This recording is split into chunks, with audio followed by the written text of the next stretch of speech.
ഇതിനു മുമ്പ് പരിചയമുണ്ടോ? ഇല്ല സാറേ, ഈ പ്രദേശത്തുള്ള എല്ലാവരും എനിക്കറിയാം. ഞാനിവിടുത്തെ LC മെമ്പറാ. ആ ജീപ്പിൽ എത്ര പേരുണ്ടായിരുന്നു? 2 പേരുണ്ടായിരുന്നു.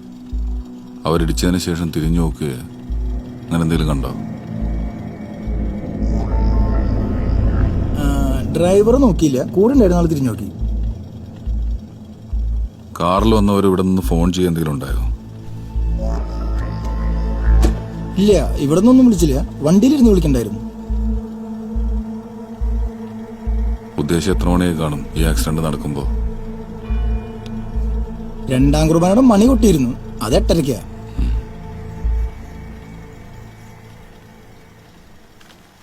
നീ ഒന്ന് സുധീനെ വിളിച്ചിട്ട് ഈ നമ്പറിന്റെ RC ഡീറ്റെയിൽസ് എടുക്കുക.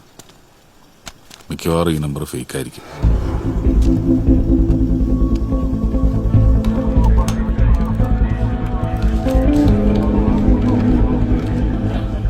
ഹലോ സാർ, KL 581290 ഒരു കാറാ. ഒരു മിനിറ്റ് സാറേ. സാർ, ഇത് കാർ നമ്പറല്ല, ലോറിയുടെയാ. അഡ്രസ് തലശ്ശേരിയാ. ഞാനിപ്പോ സാറിന് മെസ്സേജ് ചെയ്യാം.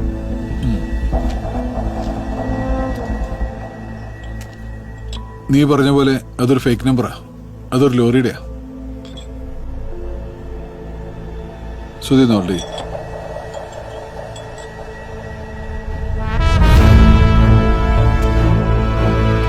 സുധി, നമുക്കൊരു മൊബൈൽ ഡംപിങ് നടത്തണം. പിന്നെ നീ വരുമ്പോ ആ രേഖാചിത്രം വരയ്ക്കുന്ന രാജേഷിനെ കൂടി കൂട്ടിക്കോ.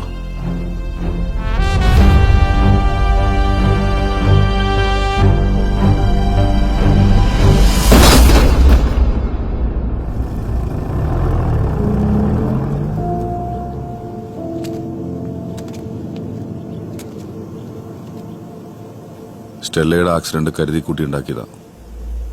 കൊല്ലണം എന്നുള്ള ഉദ്ദേശം ഉണ്ടായിരുന്നില്ല, മറ്റെന്തോ ആണ്.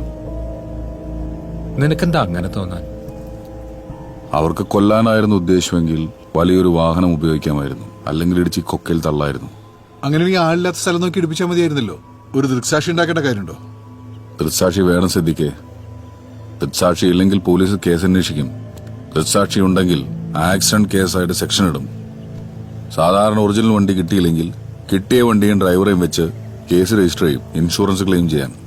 ബന്ധുക്കൾക്ക് കാശ് കിട്ടിയ പോലെ. നീ ഒന്നുകൂടി വ്യക്തമായി പറഞ്ഞേ. വണ്ടി തട്ടി ഇടത്തോട്ട് വീണ സ്റ്റെല്ല കൈകുത്തിയാണ് വീണത്. അങ്ങനെയാണ് ഇടത് കൈയിൽ പൊട്ടലുണ്ടായത്. ഈ ആക്സിഡന്റിലെ ഏറ്റവും ഫോഴ്സേറിയ വീഴ്ച. അതിനുശേഷം കല്ലിൽ തട്ടി നെറ്റിയിൽ മുറിവുണ്ടായി. അതത്ര വലിയ മുറിവല്ല. പിന്നീടാണ് ആ ഭാഗത്തോട്ട് വീണത്. പോസ്റ്റ്മോർട്ടം റിപ്പോർട്ട് പ്രകാരം സ്റ്റെല്ലയുടെ തലയുടെ പിൻഭാഗത്ത് കൂർത്ത കരിങ്കല്ലോ മറ്റെന്തോ കൊണ്ടുണ്ടായ ആഴമേറിയ മുറിവാണ് മരണകാരണം. അങ്ങനെ എന്തെങ്കിലും ആ ഭാഗത്ത് കാണുന്നുണ്ടോ?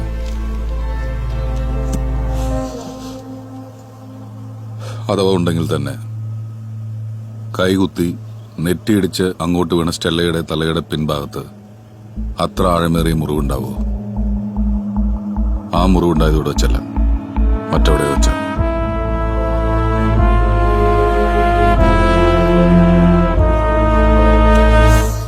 ഇടിച്ച വണ്ടിയുടെ ഡ്രൈവർ തിരിഞ്ഞു നോക്കിയില്ലെന്നാണ് കടക്കാരൻ പറഞ്ഞത്.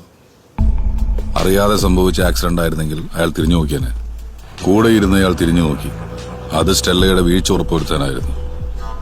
പിറകെ വന്ന കാർ സ്റ്റെല്ലയെ കൊണ്ടുപോകാൻ തന്നെയാണ് വന്നത്. ആ കാറിലുള്ളവർക്ക് ഈ ക്രൈമുമായിട്ട് ബന്ധമുണ്ട്. നല്ല രീതിയിൽ വസ്ത്രം ധരിച്ചവർ എന്നാണ് കടക്കാരൻ പറഞ്ഞത്. അങ്ങനെയുള്ളവർ രക്തം പുരണ്ട സ്റ്റെല്ലയെ മടിയിൽ കിടത്തി കൊണ്ടുപോകും. അത്രയും മനസാക്ഷി അവർക്കുണ്ടായിരുന്നുവെങ്കിൽ ഹോസ്പിറ്റലിൽ അവർ പേരും അഡ്രസ്സും കൊടുക്കുകയും സ്റ്റെല്ലയുടെ ബന്ധുക്കൾ വരുന്നവരെ വെയിറ്റ് ചെയ്യുകയും ചെയ്തേനെ. അവർ സഞ്ചരിച്ച കാറിന്റെ നമ്പർ ഫേക്ക് ആണെന്ന് സുധി ഓൾറെഡി പറഞ്ഞു കഴിഞ്ഞു.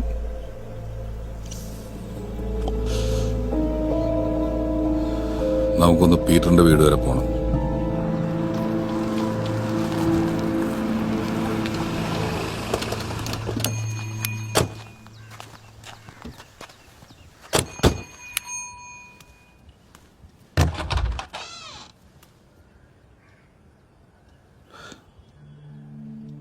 കരുവാ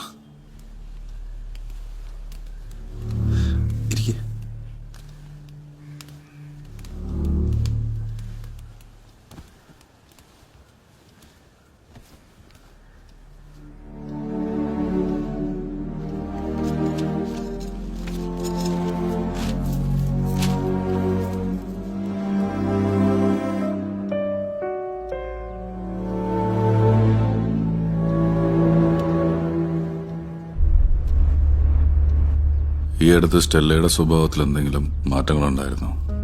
വല്ല ഭയോ? അങ്ങനെ പ്രത്യേകിച്ചൊന്നും തോന്നിയിട്ടില്ല. പിന്നെ മോള് മരിച്ച പിന്നെ മൊത്തത്തിലൊരു ഡിപ്രഷൻ ഉണ്ടായിരുന്നു. എല്ലാ ദിവസവും രാവിലത്തെ കുർബാനയ്ക്ക് തന്നെയായിരുന്നു സ്റ്റെല്ല പോയിരുന്നത്. വേറെ ബുദ്ധിമുട്ടുകളൊന്നും ഇല്ലെങ്കിൽ അങ്ങനെ രാവിലത്തെ കുർബാന മുടക്കാറില്ലായിരുന്നു. എനിക്ക് അവളുടെ മുറിയും ഫോണൊന്ന് കാണണം.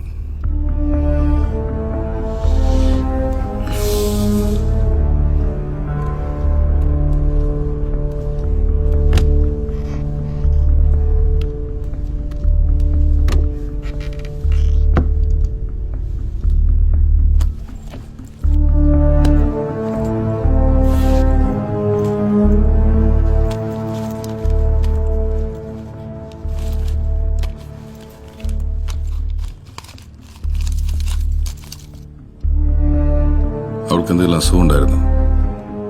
ഇടയ്ക്കൊന്ന് പ്രഷർ കൂടി ഹോസ്പിറ്റൽ അഡ്മിറ്റ് ആയിരുന്നു.